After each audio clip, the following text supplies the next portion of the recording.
नमस्कार। आनंद नगर में धर्म महासम्मेलन के बाद सेमिनार ट्रेनर लोगों का क्लास होता है। तो एक बार बाबा क्वार्टर में इसी प्रकार का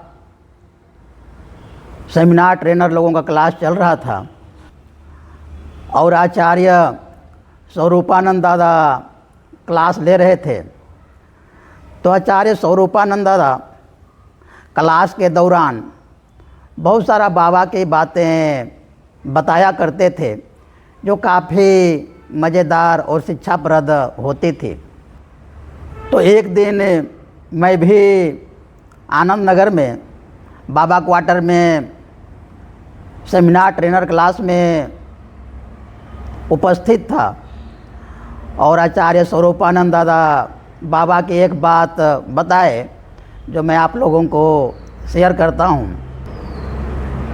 तो आचार्य स्वरूपानंद दादा को विद्यार्थी जीवन से ही बाबा के साथ रहने का मौका मिला था। स्वरूपानंद दादा अक्सर ही जमालपुर में होते थे अपने विद्यार्थी जीवन में भी। तो एक दिन अचानक से बाबा का प्रोग्राम बनता है कलकत्ता जाने का। तो बाबा के साथ आचार्य स्वरूपानंद दादा और पहला जनरल सेक्रेटरी आनंद मार्ग के प्रणय चटर्जी और बाबा साथ में कलकत्ता जाते हैं जमालपुर से। तो उस समय तो कोई फ़ोन वगैरह था नहीं कि किसी के पास गए और पहले से फ़ोन करके बता दिए कि मैं आपके पास आ रहा हूँ।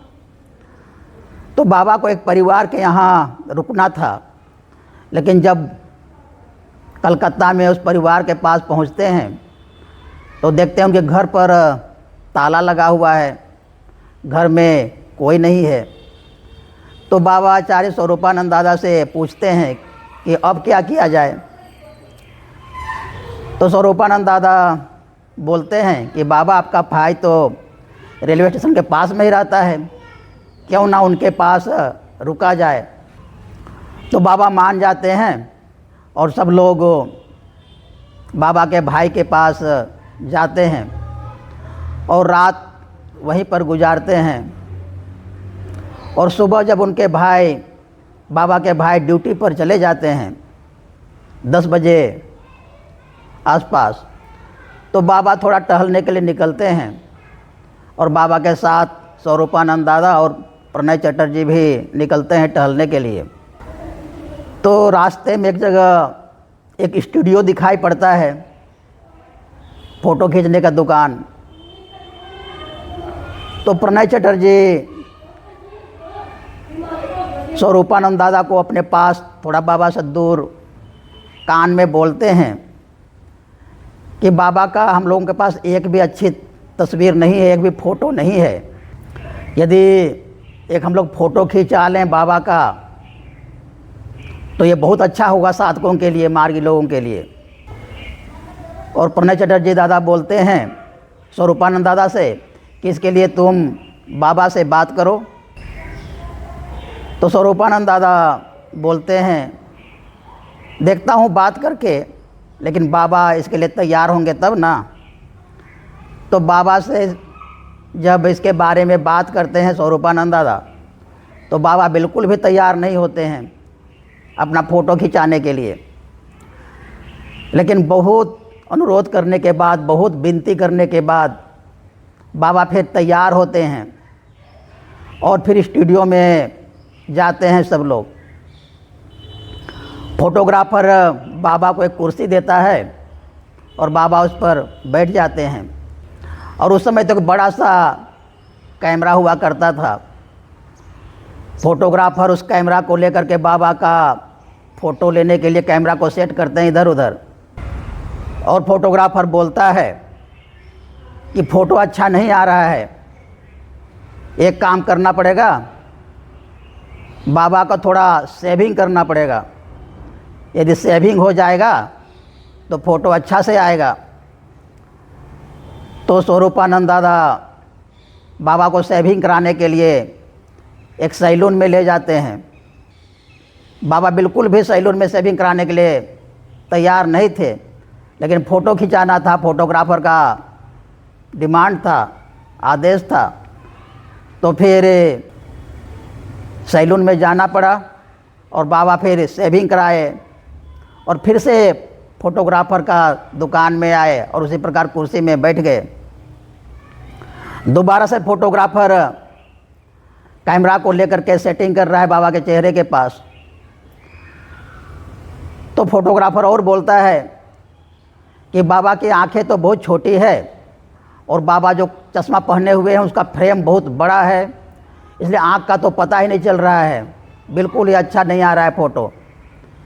और इसलिए ऐसा करना पड़ेगा कि बाज़ार से एक फ्रेम खरीद कर लाइए, केवल फ्रेम, उसमें ग्लास लगा हुआ ना हो, और वह फ्रेम पहन करके ही फ़ोटो खींचा जाएगा। तो फिर स्वरूपानंद दादा दुकान जाते हैं और केवल एक चश्मा का फ्रेम खरीद करके लाते हैं और बाबा को केवल फ्रेम पहना देते हैं। और फिर फोटोग्राफर बाबा का फ़ोटो खींचता है और जब उस फोटोग्राफर के दुकान से बाहर निकलते हैं तो बाबा स्वरूपानंद दादा को बोलते हैं कि आज तुमने कैसा मेरा मजाक बना दिया कि पहले सैलून में ले गया, वहाँ पर शेविंग कराया, उसके बाद बिना ग्लास के केवल फ्रेम वाला चश्मा पहनाया, तो बिल्कुल ही मजाक जैसा हो गया मेरा।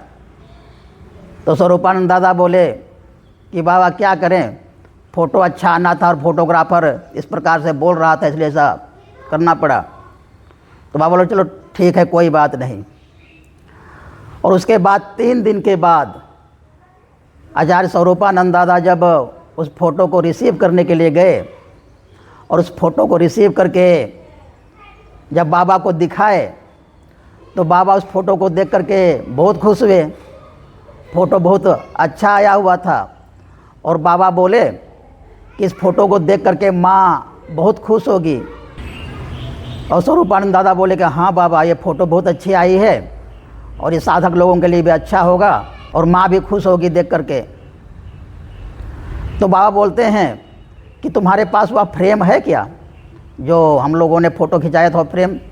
तो स्वरूपानंद दादा बोलते हैं कि हाँ बाबा, फ्रेम तो है। तो बाबा बोलते हैं कि चलो और 1-2 फ़ोटो खिंचाया जाए। तो इस बात को कौन टाल सकता था, बाबा की जितनी फ़ोटो हो उतना ही अच्छा। तो फिर से फ़ोटो खिंचाने के लिए गए उसी दुकान पर, लेकिन बाबा बोले कि इस बार कुर्सी में नहीं, मैं ज़मीन पर बैठ करके फ़ोटो खिंचाऊंगा। तो बाबा को फर्श पर ही बैठ करके फ़ोटो खिंचाने की व्यवस्था हुई। बाबा फर्श पर बैठ गए, वही बिना ग्लास वाला चश्मा को पहन करके। और जब फोटोग्राफर फ़ोटो लेने लगा तो बाबा अचानक से बराभय मुद्रा में अपना हाथ कर दिए, आशीर्वाद के मुद्रा में। और उसको देख करके फोटोग्राफर बोलने लगा कि ये किस प्रकार से बैठ गए, हाथ को नीचा कीजिए तब ना फ़ोटो अच्छा आएगा। तो स्वरूपानंद दादा बोले कि नहीं नहीं, जिस प्रकार से हाथ किए हुए हैं उसी प्रकार से फ़ोटो लेना है। तो फिर फोटोग्राफर उसी प्रकार से बराभय मुद्रा में ही बाबा का फ़ोटो ले लेता है और बाबा 5 मिनट तक बराभय मुद्रा में ही बैठे रहते हैं। ये फ़ोटो हो जाने के बाद फिर से बाबा बोलते हैं कि फिर एक फ़ोटो खिंचाना है। और बाबा इस बार जब फ़ोटो लेने लगा फोटोग्राफर तो बाबा जानुस्पर्श मुद्रा में बैठ गए। तो फिर से फोटोग्राफर बोलता है बढ़िया से बैठिए, ऐसा कैसे बैठ गए? तो फिर से स्वरूपानंद दादा बोलते हैं कि जैसा बैठे हैं उसी हालत में फ़ोटो खींच दीजिए। तो फिर से फोटोग्राफर ने जानुस्पर्श मुद्रा में फ़ोटो खींच दिए बाबा का, और जानुस्पर्श मुद्रा में भी 5 मिनट तक बाबा बैठे रहे।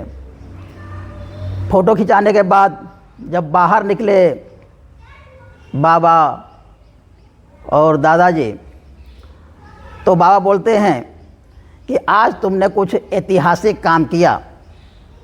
तो स्वरूपानंद दादा बोलते हैं कि वो कैसे बाबा? तो बाबा बोलते हैं कि मैंने आज तक एक ही जगह पर बराभय मुद्रा और जानुस्पर्श मुद्रा एक साथ नहीं दिया, वो भी इतना लंबे समय के लिए। और जिस समय बाबा बराभय मुद्रा दे रहे थे उस समय फोटोग्राफर की आंखों में आंसू आ गया था, वह एकदम रोने जैसा हो गया था।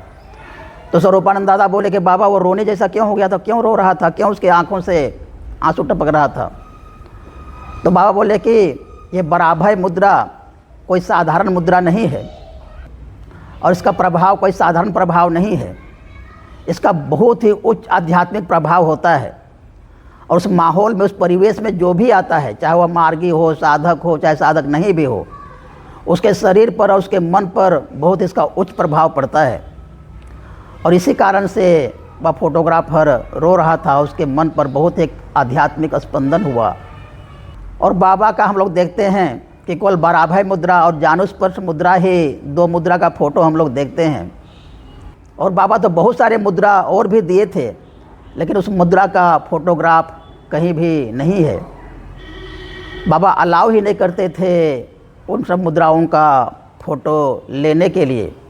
तो साधकों के कल्याण के लिए, साधकों की आध्यात्मिक प्रगति के लिए बस वही दो फोटोग्राफ अभी है, बराभय मुद्रा और जानुस्पर्श मुद्रा, जो कि उस दिन कलकत्ता में फोटोग्राफर के दुकान में जा कर के खिंचाया गया था बिना फ्रेम के ही। और हम लोग जो भी अभी बराभय मुद्रा का फ़ोटो देखते हैं और जानुस्पर्श का मुद्रा का फ़ोटो देखते हैं, वह वही फ़ोटो है और दूसरा कोई भी फ़ोटो उसके बाद नहीं लिया गया बाबा का मुद्रा में। नमस्कार।